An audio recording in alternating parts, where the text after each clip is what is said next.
कृषि के क्षेत्र में उत्तर प्रदेश के भीतर किसानों को अच्छे उन्नतशील बीज उपलब्ध करवाए जा रहे हैं 50% अनुदान पर।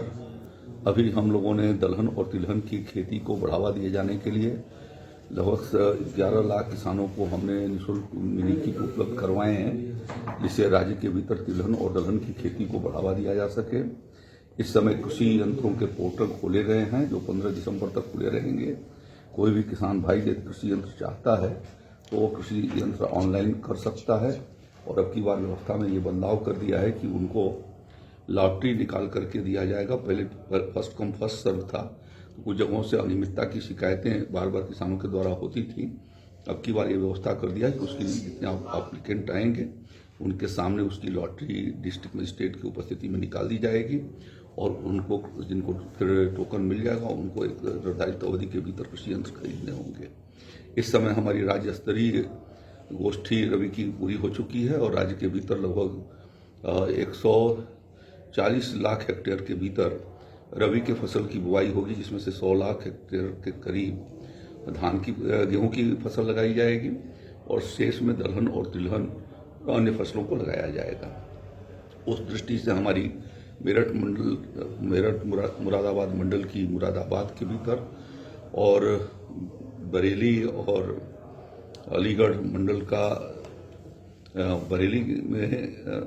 बरेली में और अभी जो है वो झांसी और चित्रकूट और कानपुर मंडल की कल चित्रकूट के भीतर हमारी वो मंडल स्तरीय गोष्ठियां हुई हैं, जिसके भीतर ये कितनी इनपुट है और किसानों की यदि कोई समस्या है तो उसके समाधान की दृष्टि से कदम उठाए गए हैं।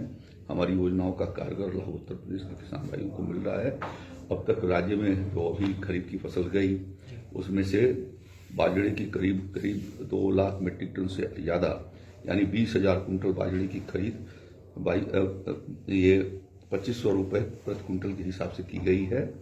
और इसी प्रकार से ज्वार की खरीद जो है वो 8,000 मीट्रिक टन के करीब हुई है और मक्के की भी खरीद जो है वो 7,000 मीट्रिक टन के करीब हुई है। तो योगी आदित्यनाथ जी की सरकार ने एमएसपी के आधार पर ये खरीफ की फसलों में हम लोगों ने इस बात की व्यवस्था किया कि जिसके माध्यम से धान के साथ साथ हम इस साल बाजरा, ज्वार और मक्के की भी खरीद कर रहे हैं और बुंदेलखंड एरिया में मूंगफली की भी खरीद की गई है। तो जो भी किसान यहाँ उत्तर प्रदेश में पैदा कर रहे हैं, हमारी लोगों की कोशिश है कि उस दृष्टि से हम उनकी खरीद की व्यवस्था करें।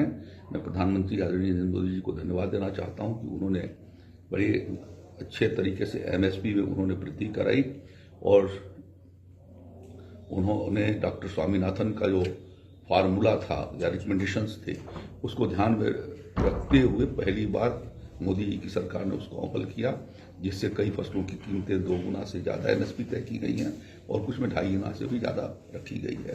तो इस तरीके से किसान को बेहतर कीमतें भी उनको मिल रही हैं। उत्तर प्रदेश में एमएसपी पर खरीदारी का परिणाम ये आया है कि किसान को बाजार भाव में भी अच्छी कीमतें आई हैं। तो यही एमएसपी का उद्देश्य था कि किसान को लागत से कम उसको और मुनाफे से कम उसके रेट न जाएं। एमएसपी पर अच्छी खरीदारी होने के नाते आज बाजार भाव भी काफ़ी ऊपर उठे हुए हैं और इस नाते किसान बाजार में भी बड़े पैमाने पर बेच रहा है।